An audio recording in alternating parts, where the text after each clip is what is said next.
Noah's Ark found and the Nephilim's return. The quest to find Noah's Ark, the legendary vessel from the biblical flood story, has fascinated people for centuries.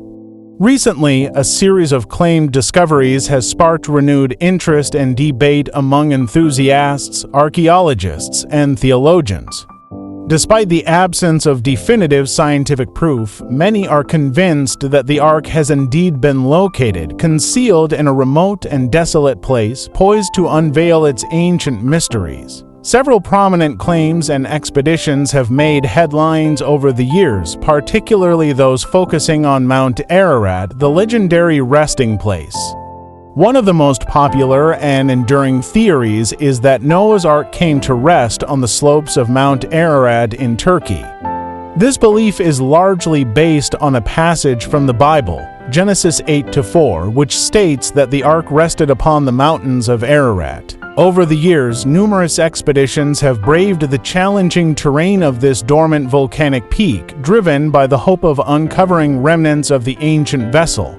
Supporters of the Mount Ararat theory cite various pieces of evidence, including wooden structures and artifacts resembling parts of a large boat found at high altitudes. These discoveries have generated significant interest and controversy. However, rigorous scientific validation has been elusive. Many of these claims have been met with skepticism from the academic community, which often attributes the findings to natural geological formations or modern forgeries, site, a natural phenomenon or ancient artifact. Another intriguing location is the site, discovered by Ilhan Durapınar in 1959, located near Mount Ararat. This site features a large boat-shaped formation that has captivated the imagination of many. Enthusiasts and researchers have flocked to this area, convinced that it could be the remains of Noah's Ark. Geological studies, however, have suggested that the formation is a natural phenomenon, not the remnants of an ancient vessel. Despite these findings, the Durapınar site continues to draw attention and debate, highlighting the enduring allure of the Ark's legend.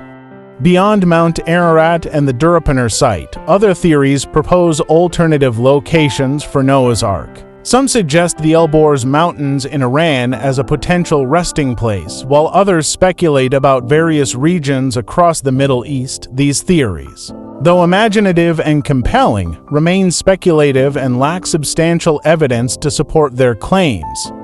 The enduring fascination with Noah's Ark underscores its deep impact on human curiosity and faith. Many Christians remain captivated by the story of Noah, possibly because Jesus himself drew a parallel between the days of Noah and his anticipated second coming.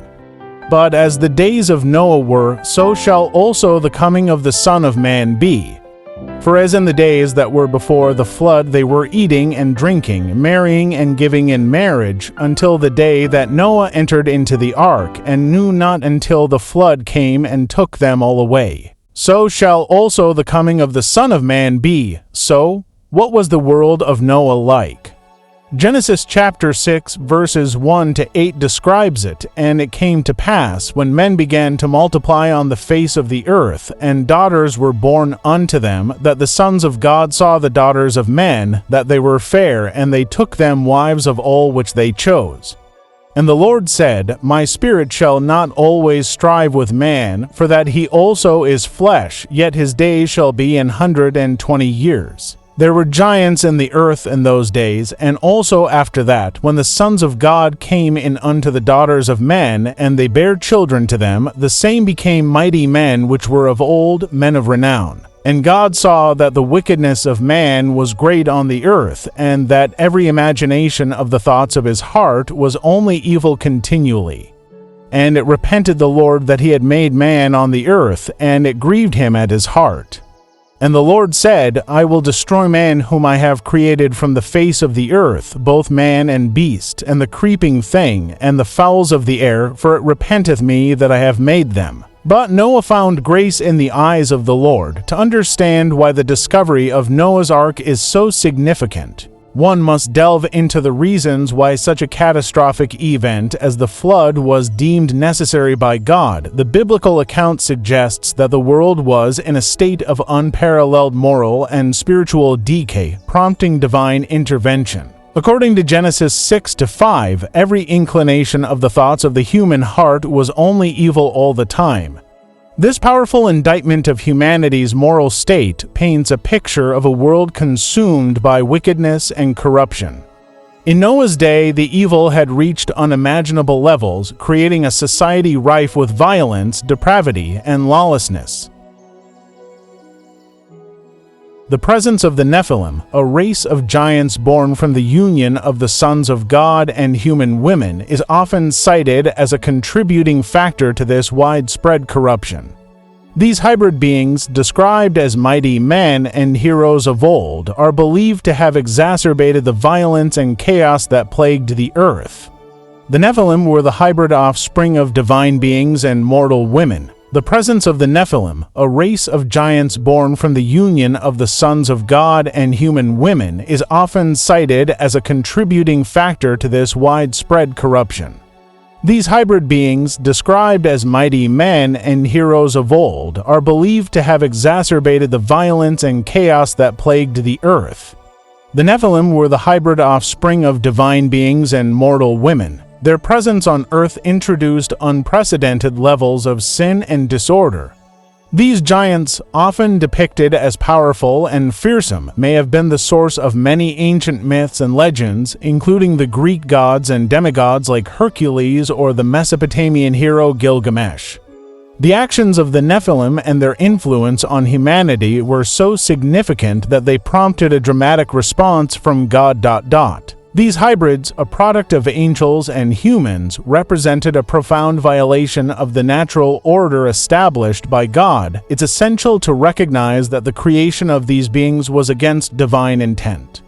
Humans and angelic beings were never meant to interbreed and produce the Nephilim. When these angels descended to earth and mingled with humans, they committed a grievous sin. This transgression was so severe that, as both Jude and Peter note, these angels are now bound in chains of darkness, awaiting judgment. The actions of the Nephilim and their influence on humanity were so profound that they necessitated a drastic response from God. Genesis chapter 6 verse 3 states, "Man's days will be 120 years, effectively beginning the countdown to the flood." This divine proclamation suggests that the flood was a direct response to the actions of the Nephilim and the resulting moral decay of humanity. The violence that characterized the pre-flood world was unlike anything seen before or since. The Nephilim, with their immense strength and influence, likely played a significant role in the chaos. Their existence contributed to a culture of brutality and bloodshed where might made right and the strong preyed upon the weak. The decision to flood the world was not made lightly. It was a measure of last resort, a divine act of judgment and mercy. By wiping out the corrupted world, God aimed to cleanse the earth and give humanity a fresh start through Noah and his family. Some scholars argue that Noah was chosen for this task specifically because his bloodline remained uncorrupted by the intermingling of angels and humans. This perspective suggests that while the earth was overwhelmed with the offspring of these unnatural unions, Noah and his family maintained a lineage that was purely human, free from angelic tampering. Although this theory is compelling, it's important to note that the Bible does not explicitly state that Noah's selection was due to an uncontaminated ancestry. Instead, the scripture highlights Noah's spiritual standing, noting, "Noah found grace in the eyes of the Lord." This declaration underscores the remarkable nature of God's favor, illustrating what a wonderful thing it is to find grace. Reflecting his righteousness and blamelessness among the people of his time as pivotal in his selection by God, Jesus states in Matthew 24, verse 37, "But as the days of Noah were, so shall also the coming of the Son of Man be." The majority of scholars interpret this reference as an indication that, much like in Noah's time, people will be engaged in the ordinary activities of life, eating, drinking, marrying, without awareness of the impending judgment when Jesus returns. This interpretation underscores the normalcy of life up until the moment of divine intervention. However, I would like to take this analysis a step further and explore the similarities between the days of Noah and our current times. The comparison not only includes the routine behaviors of daily life, but also extends to broader moral and spiritual parallels, inviting us to consider how these might inform our understanding of future events. The days of Noah were characterized by an unprecedented surge in supernatural activity, moral decay, and divine judgment. As we examine the world today, it becomes increasingly clear that we are witnessing phenomena eerily reminiscent of those ancient times. Despite the appearance of normal sea people living their lives, eating, drinking, marrying, and giving in marriage, there is an undercurrent of extraordinary events that echo the days of Noah. In Noah's time, the world was not just a place of rampant immorality and violence. It was also a time of great supernatural activity. The Bible describes how the sons of God took human wives, resulting in the birth of the Nephilim, a race of giants whose presence exacerbated the world's wickedness. Today, we are witnessing a similar surge in supernatural occurrences, suggesting a parallel to those ancient times. One of the most intriguing modern developments is the research being conducted at CERN, the European Organization for Nuclear Research. With its Large Hadron Collider (LHC), CERN is delving into the fundamental nature of the universe, searching for the elusive God particle and attempting to unlock the secrets of dark matter and other dimensions. Some theorists suggest that these experiments could be opening portals to other realms, potentially unleashing forces beyond our understanding. What or who could come out of these realms? The possibility that CERN's activities might be inadvertently tapping into supernatural dimensions has sparked both fascination and fear. Are we witnessing the reemergence of ancient entities similar to the Nephilim through the veil of scientific exploration? Adding another layer of concern is the concept of transhumanism, a movement that seeks to enhance human capabilities through advanced technology. Transhumanism aims to transcend the limitations of the human body and mind, potentially merging human beings with machines and artificial intelligence. This quest for human enhancement and immortality intersects with the advancements at CERN as both fields push the boundaries of our understanding and capabilities. Another area where the supernatural seems to be making a comeback is in the realm of unidentified flying objects (UFOs) and unidentified aerial phenomena (UAPs), once dismissed as the domain of conspiracy theorists. UFOs are now openly discussed by the U.S. government. Recent declassified reports and testimonies from military personnel reveal encounters with objects displaying capabilities far beyond known human technology. This official recognition of UFOs has led to widespread speculation about their origins. Are they extraterrestrial visitors? Or could they be manifestations of a supernatural nature? The increasing frequency and intensity of these sightings suggest that we are living in a time of heightened supernatural activity, much like the days of Noah. Just as in Noah's time, our world today is plagued by moral decay and sin exacerbated by technological advancements that make it easier than ever to indulge in wickedness. The convenience and accessibility of sin have reached unprecedented levels, painting a grim picture of our current moral landscape. In the modern age, sin can be ordered to your doorstep with minimal effort. Dating apps and websites like Ashley Madison cater to those seeking extramarital affairs, making infidelity more accessible than ever. The prevalence of pornography facilitated by the internet has created an environment where sexual immorality is just a click away. The ease with which people can now engage in sinful behavior mirrors the biblical description of a world where every imagination of the thoughts of his heart was only evil continually. This convenience of sin is a stark reminder of the moral decline that characterized the days of Noah. The institution of marriage is under assault with declining marriage rates and increasing divorce rates. Data from the U.S. Census Bureau indicates that approximately 50% to 60% of first marriages reach their 20th anniversary. The rise of dating apps and websites like Ashley Madison contributes to this erosion, offering platforms for casual encounters and infidelity. This degradation of marriage reflects a broader societal shift towards self-gratification and away from traditional values. As the sanctity of marriage diminishes, the moral fabric of society continues to unravel. Much like in the days of Noah, the greed of modern corporations, particularly in the pharmaceutical industry, is another manifestation of contemporary wickedness.